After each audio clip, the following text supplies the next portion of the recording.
Okay, in the last episode, I tried to lay out why I think Session Zero is fairly horrible.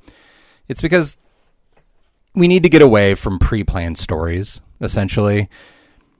Because I firmly believe that a story in an RPG is what you tell about the game that happened, not something that one person cooks up in their mind and tries to lay out through various techniques over the course of months, and it rarely works. And I'll tell you why.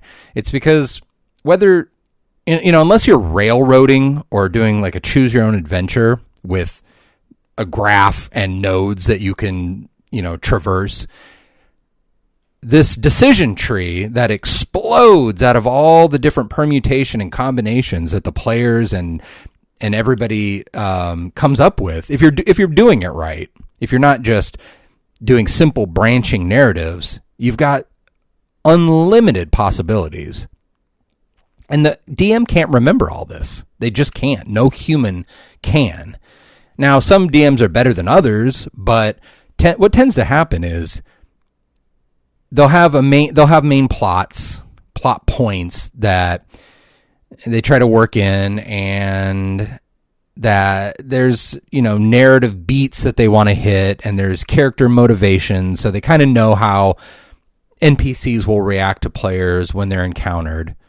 But if the players are engaged, they're going to be doing things that the DM can't possibly anticipate. I mean, this is no surprise. This happens in almost every game, every campaign. But what you see tend to happen is, since the DM can't remember every little thread that they've improvised on the spot, they create these minor continuity errors later in play because it's just, it's too much. They can't remember every little detail. And if that little detail, for example, like something happens minor to your character, well, that becomes especially relevant to you as the player because it happened to your character. And so to everyone else, it's like, this little thing you can just kind of brush off, easy to forget. Even the DM doesn't really remember it oftentimes, unless they're taking just brilliant notes and consulting those notes during play, which most DMs aren't.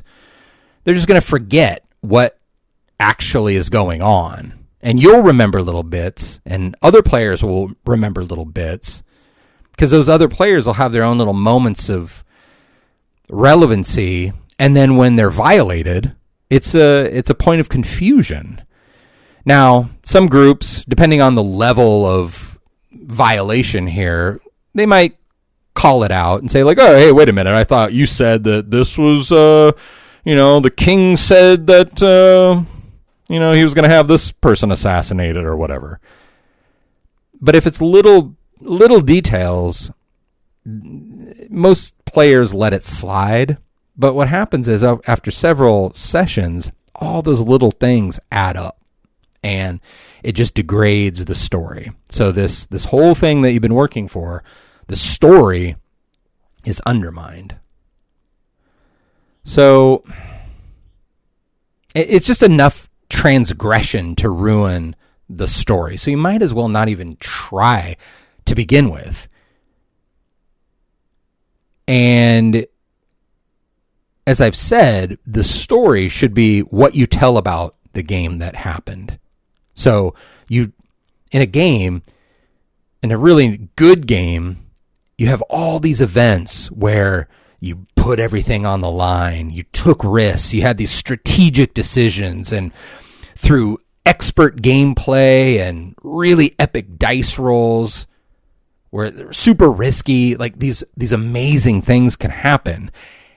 And when you look back on it and you talk to your fellow players and the DM about what happened, that's your story. That is the story. And the fact that no DM can keep all this tracked should just be a strong indication that the story happens out of the gameplay system.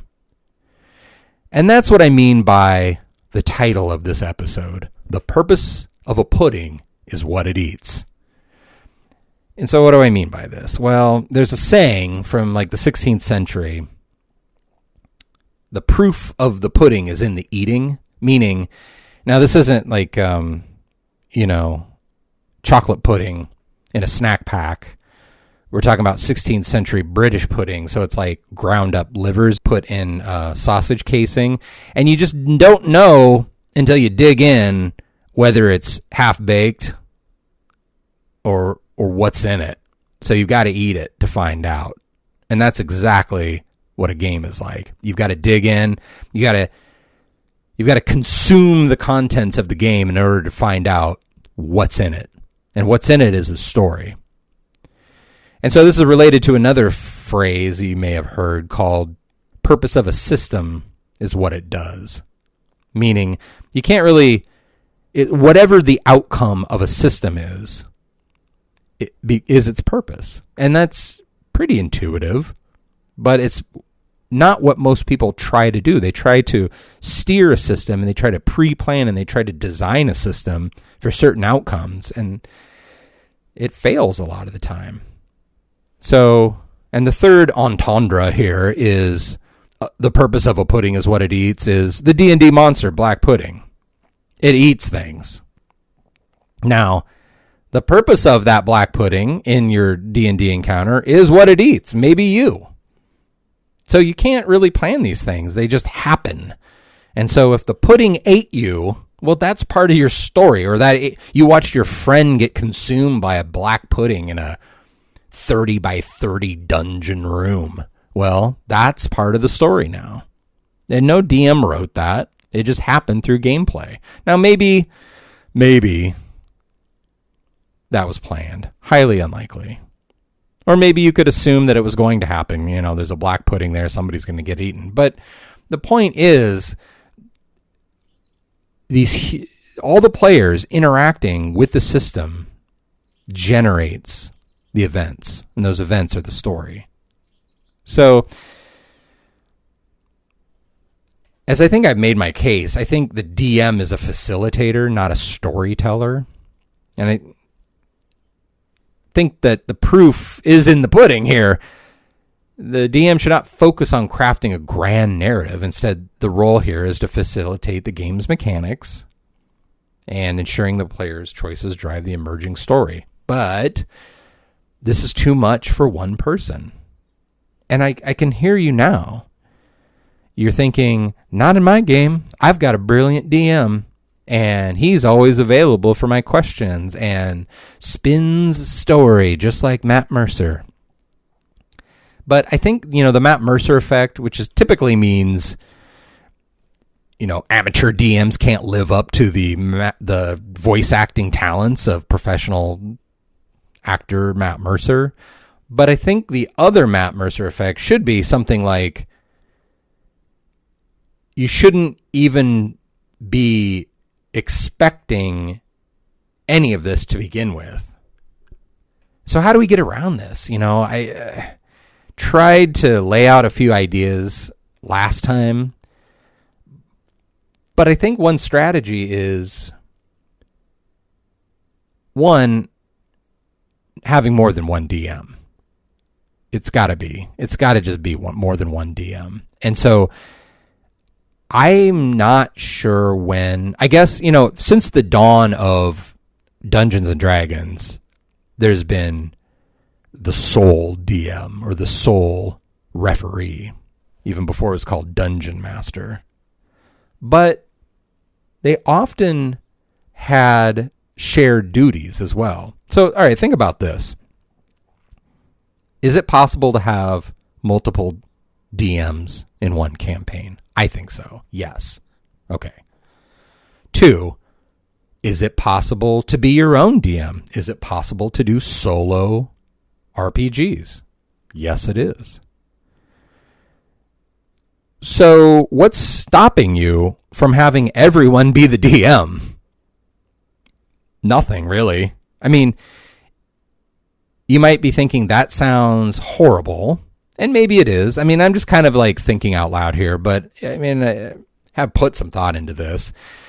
And I think it's possible to have every single person at the table be a player and a DM. Because think about it, a lot of DMs insert their own characters. They have DMPCs where alongside you and your friends, it's some NPC acting as if they were a PC in your party. And the GM runs that character.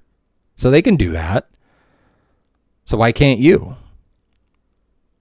I think you can. So you might be thinking like, well, who comes up with all the secret fun stuff?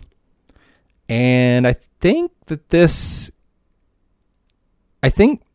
if the players are actually driving the game, either through rotating DMs or just everyone's a DM, well, I think you just do whatever you want within the rules.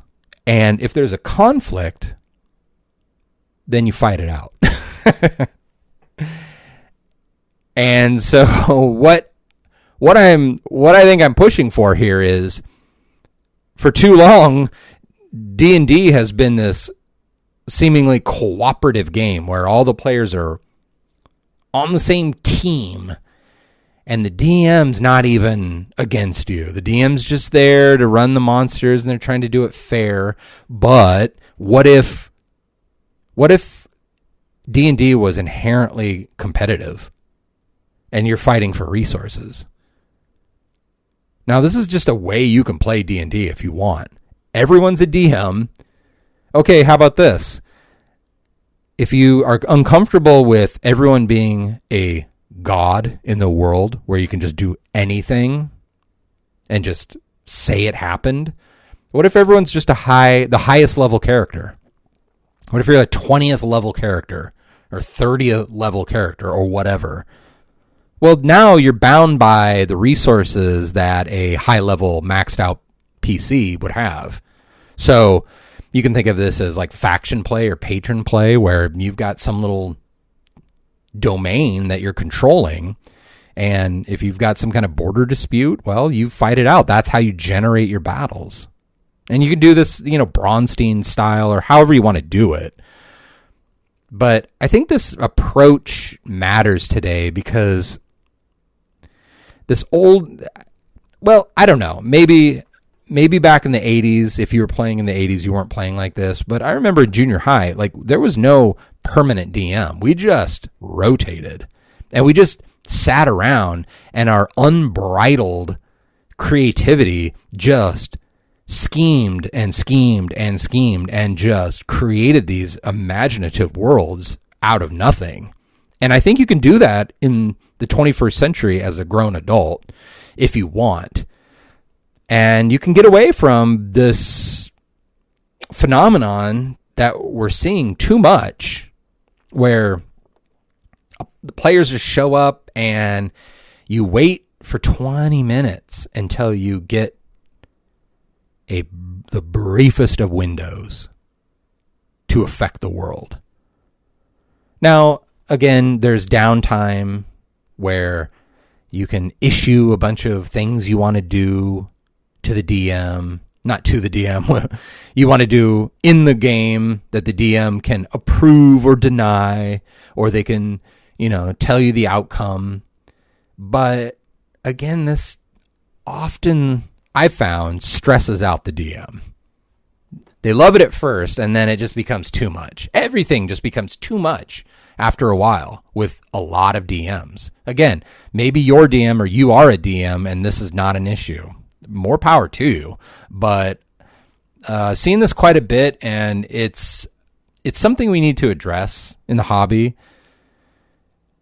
And I think the only way to do this is with some starting assumptions, like ditching this OSR motto of rulings, not rules. No. It's got to be rules first, because it's the only way we can agree.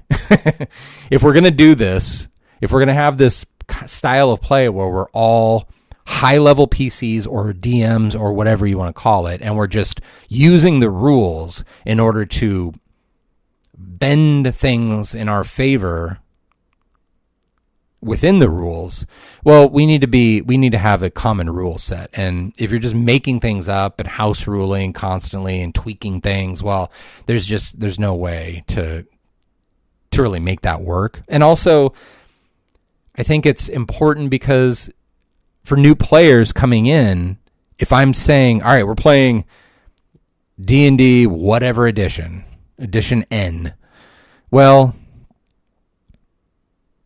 if I have to teach you my house rules, we're already off to a bad start. It's better to just use the rules as written, no matter how flawed, and just accept them and try and work within them, because it's our lingua franca, It's how we get business done.